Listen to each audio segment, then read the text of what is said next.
You're watching News at Prime. Let's get into this conversation now. eSwatini government and the media are at loggerheads. Mbabane wants to close the editors' forum following an altercation between the Prime Minister Russell Dlamini and some of that country's senior journalists.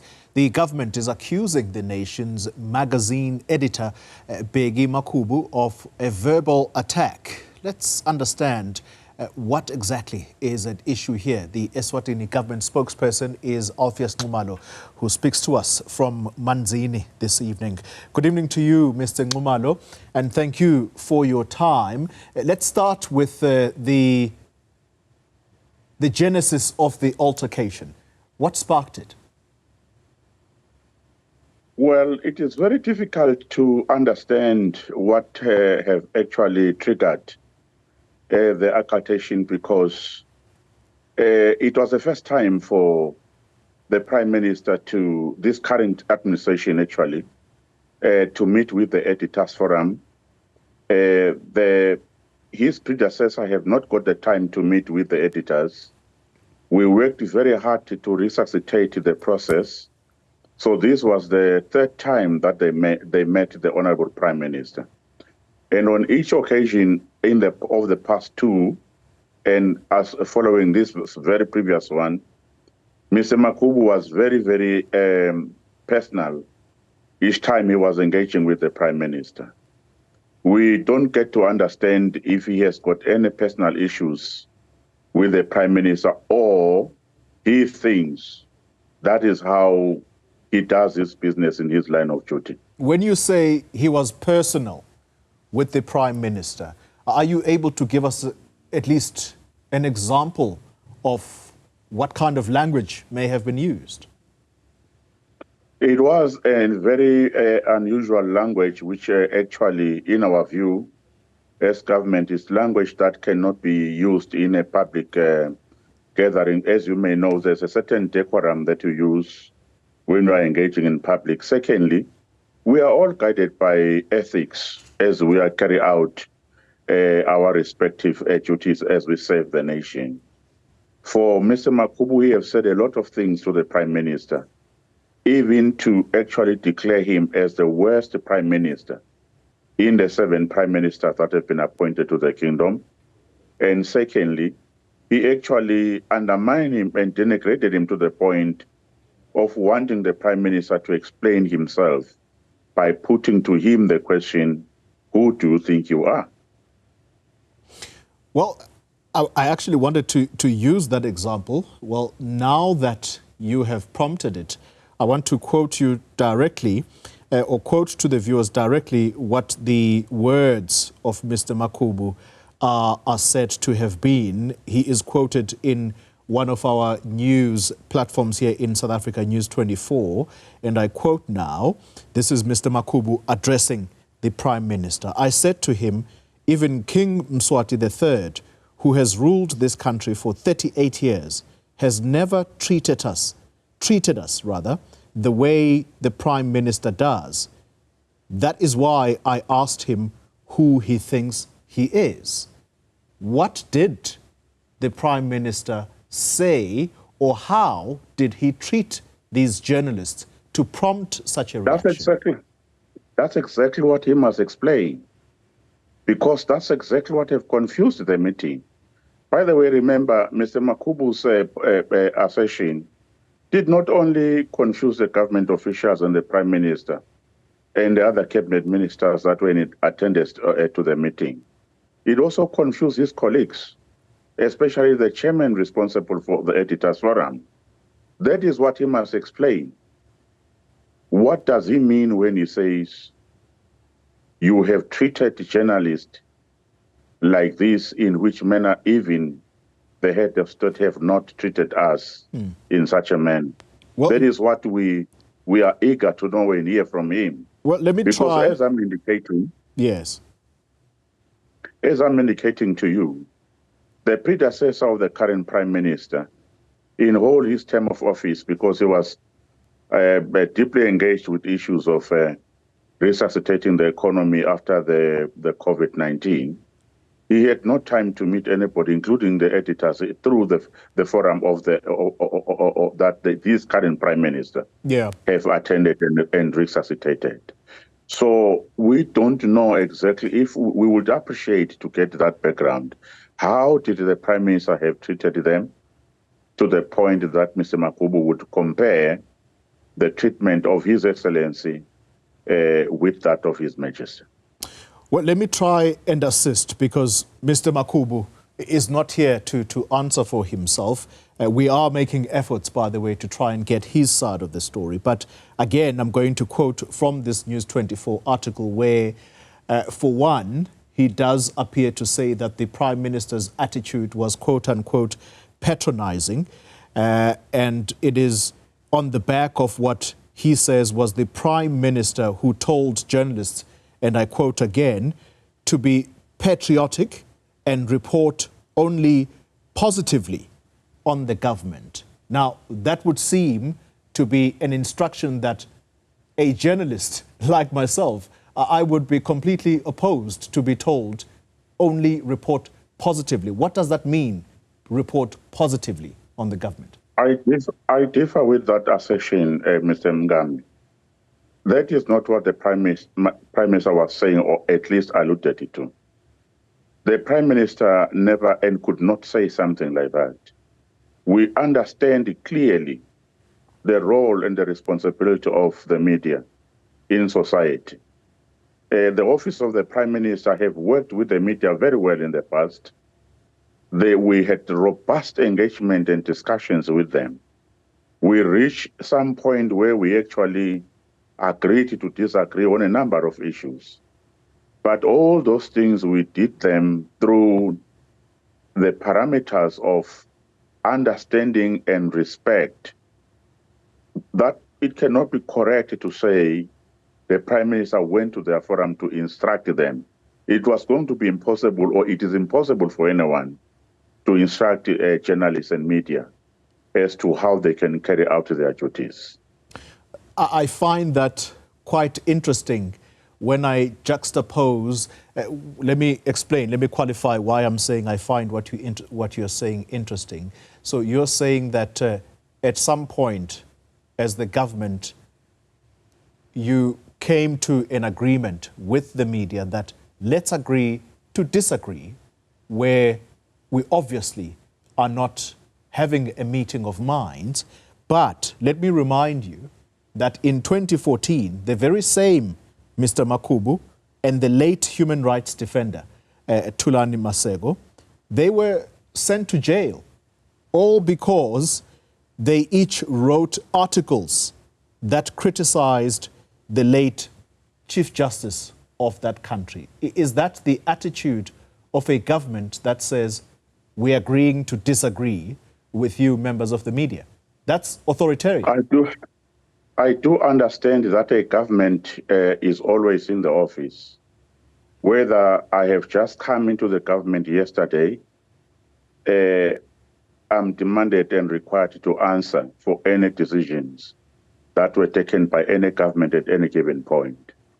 However, the example that you are quoting, there were very specific charges that they faced, because the argument and the conversations that we are also having with journalists in the country, which the Prime Minister actually, even in his initial meeting with the Editors Forum, which I worked hard to make sure it takes place because it has not taken place for a long time. It was indicated for them, for instance, on the issue of self-regulation, that the media in eSwatini have got the responsibility and the agency to self-regulate. It mustn't just put that responsibility perpetually and postpone it perpetually until government may think of even intervening in that area. What happened? Same Makhubu went out to his famous News 24, from whom we are quoting him as well, and tell them that the Prime Minister have intimidated the media to the effect that he will regulate them. So these are the things that I'm talking about. As to what happened in 2014, that's a matter between Makhubu, lawyer Thulani Masego, the Chief Justice of the time, and the courts which deliberated on that case and finalized it. So this relationship, Mr. Nxumalo, you're telling me on the basis of this verbal disagreement, I would call it, between the journalist and the Prime Minister, has it degenerated to a point where you are now seeking to shut down the editors' forum, but on top of that, you say you've now come to a point where you are going to redesign how the public will be informed about government issues and matters of national importance. How will this work in practice? What do you mean redesign how the public is informed about government work? What those who are perpetrating that narrative are actually wrong. They either have not read the government statement, or they have decided to read what they want it to say, because that is not what the statement say. The statement saying the position of government is, we cannot allow the editors' forum to continue in the current form, where government officials are going there with an attitude of engagement and robust discussion, only to be confronted with altercations, insult, denigrating, and malicious labeling of names against them. This is not only the view of government, it is also the view of the editors, some of the editors themselves. The chairman of the Editors Forum tried on a number of occasions, not only during this meeting, but including the two previous meetings, to intervene between Makhubu's attitude towards the Prime Minister. So what government is saying is, we are now going to relook our engagement with the Editors Forum.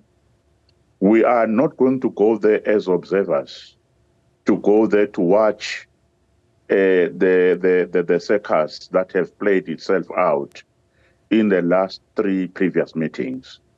We've got to find a way. Government is still going to be in partnership with the media in eSwatini.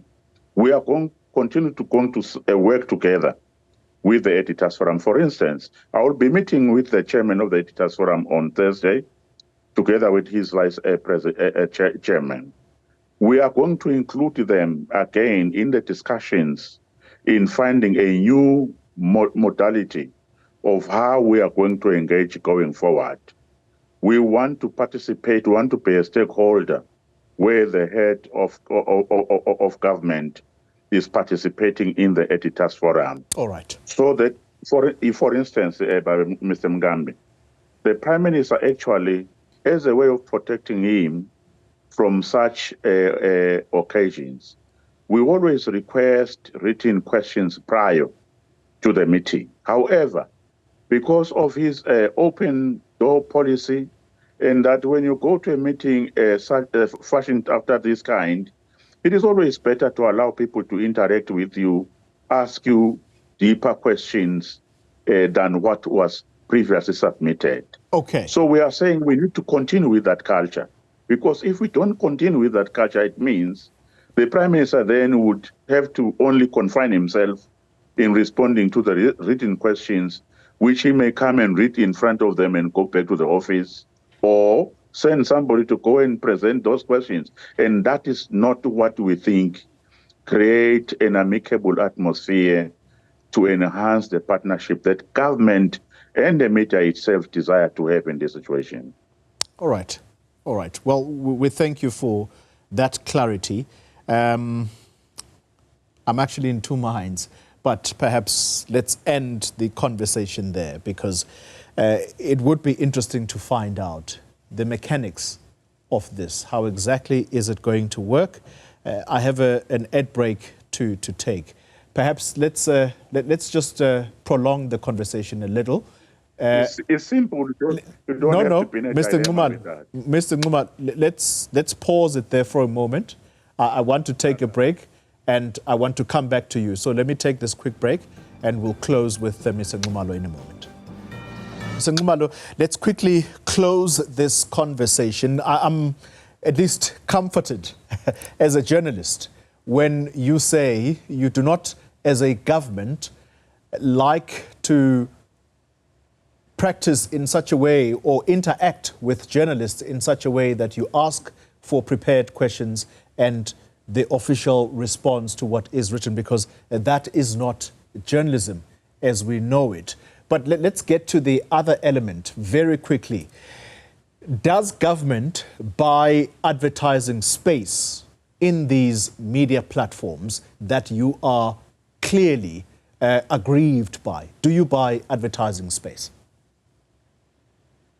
Advertising space for what? Any government communication? No. We don't buy space specifically to communicate through the media or the newspapers.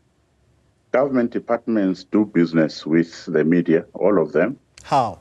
Depending, in many ways. For instance, let me give an example of the Minister of Home Affairs.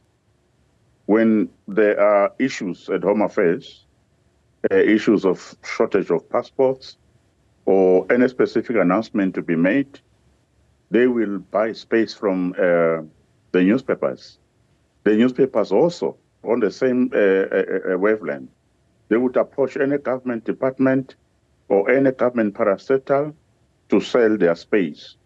So government, in the sense that the office of the Prime Minister have got absolutely nothing to do with what nature or kind of business transactions are taking place between the media and the respective government ministries. All right, and perhaps just to drive the point home, so your intention, therefore, is not to discontinue that kind of work that you do with the media where... Absolutely not. Okay. Absolutely not, Mr. Mgam. Let me give you what is happening here. Just one aspect before you close. The Editors Forum keep claiming that this is their forum. So they only invite the Prime Minister and the cabinet ministers to come there as their guest. And when the head of the government comes there, they get butchered. The same way Makhubu did, not only for the first time.